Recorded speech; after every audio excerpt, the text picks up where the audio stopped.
So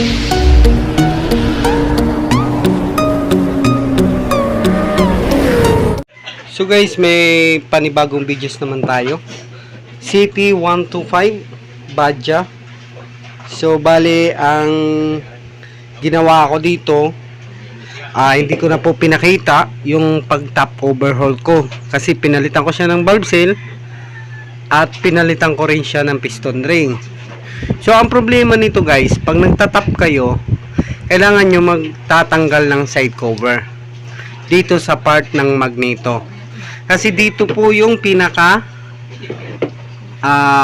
top nya sa sigunyal. So wala siyang silipan ng timing niya dito. Hindi katulad ng ibang motor na may silipan po siya. Hindi nyo na kailangan magpaklas ng side cover. So ito kailangan talaga natin baklasin. So makikita nyo, andyan yung letter T. Yan, tapos nakita nyo naman tong arrow na to or guhit. Kailangan nakatutok po siya, no? Yung guhit sa T. Ito po ang letter T nya. And then itong guhit. Dito po natin siya itatap. So goods na po yan. Nakatutok na po ang ating sigunyal sa pinaka top nya. Nakatap na po niyan ang piston nya. So doon tayo naman pupunta sa camshaft.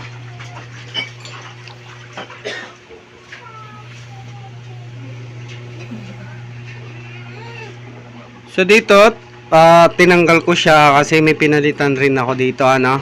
So yun, magta-timing na po tayo sa camshaft. Etong camshaft. So malalaman nyo kung nakatap yung camshaft natin, nagagalaw, yan ganyan.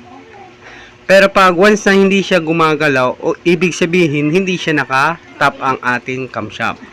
So ayan, nagagalaw po siya. Nagagalaw po siya. So andito po yung timing.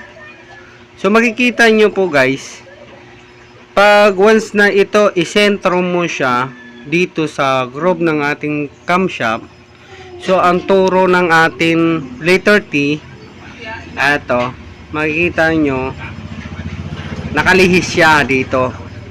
So ang gagawin natin, ipipihit natin ganyan para pumantay itong arrow na dalawa dito. Dito makatama, dito makatutok yung arrow natin ganyan. Tapos yung marking natin yan, makaganyan. Ang marking natin na T, dapat dito yan nakatutok. Yun.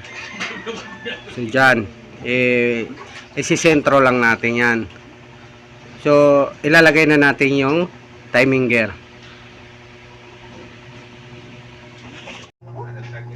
So guys, andito na. Tap na natin yung timing gear natin. So ito lang dapat gamitin natin, ano.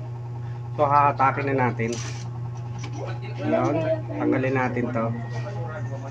Papakita ko sa inyo kung paano mag-tap ng camshaft sa timing gear.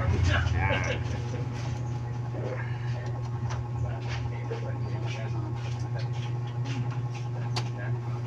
So ayan, tama po yan.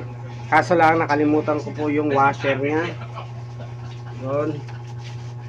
So may collar po siya, no? May collar. So yun ang ilalagay natin.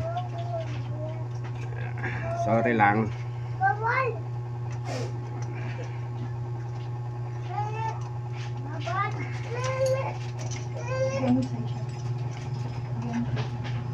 So kailangan natin may balik yung collar natin, ano?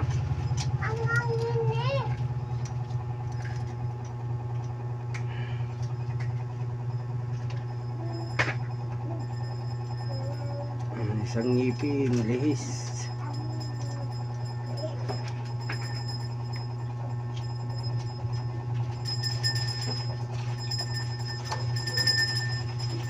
So ito ang letter T.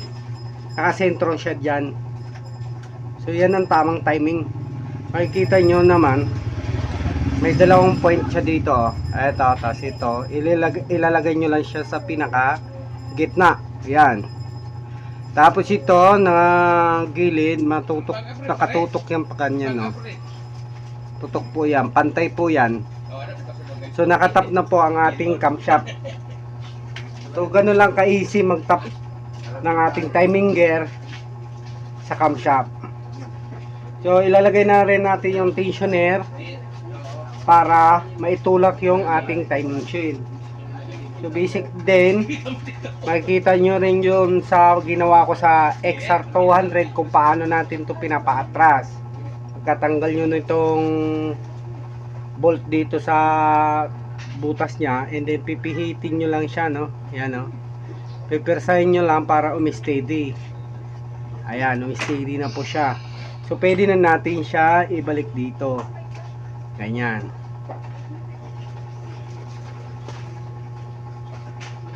So, higpitan na lang natin yan. Yan na, kahit tingnan natin ulit doon, hindi po nagalaw yung sigunyal natin sa nakatap pa rin yung crankshaft natin, ano? So, yan. Basic lang yan, guys. So, kahit anong motor, ganun naman proseso sa pag-timing. So, ang importante yung timing pag nagbabaklas kayo, ano? So, makikita nyo gumagalaw siya. So, good po yan. Eh, lalagay na natin yung tensioner natin dyan.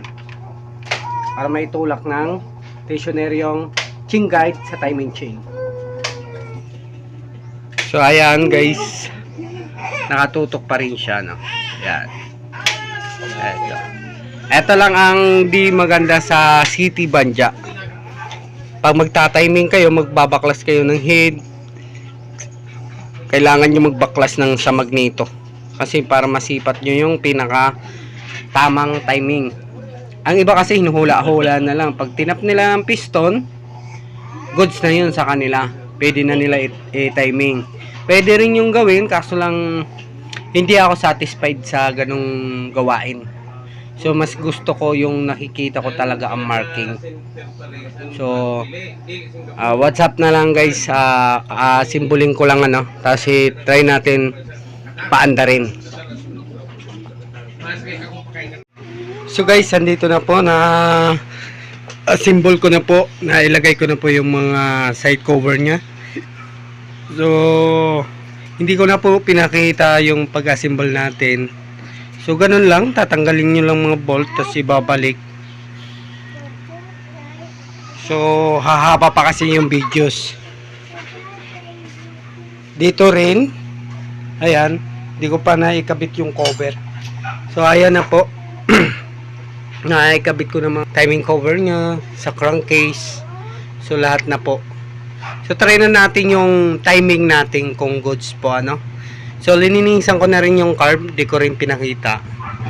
So, yung timing, aalamin natin kung goods yung timing natin. So, yun natin yung susi. So, nakita nyo, umilaw yung neutral. And then, start. Ayun. So, goods na. So, dati po, ang under nito, maingay. So, chinun up ko na rin para goods na rin siya. So, pinalitan ko rin yan ng mga bagong seat na sprocket, engine, kagrer. So, ayan. Sana, guys, may natutunan kayo sa konting tutorial natin ngayon kung paano mag-timing ng atin CT125 Kawasaki Badja. So, once again, maraming salamat po. So, yun, kakakabit ko na po. So, ganun lang po ang pag-timing natin, ano.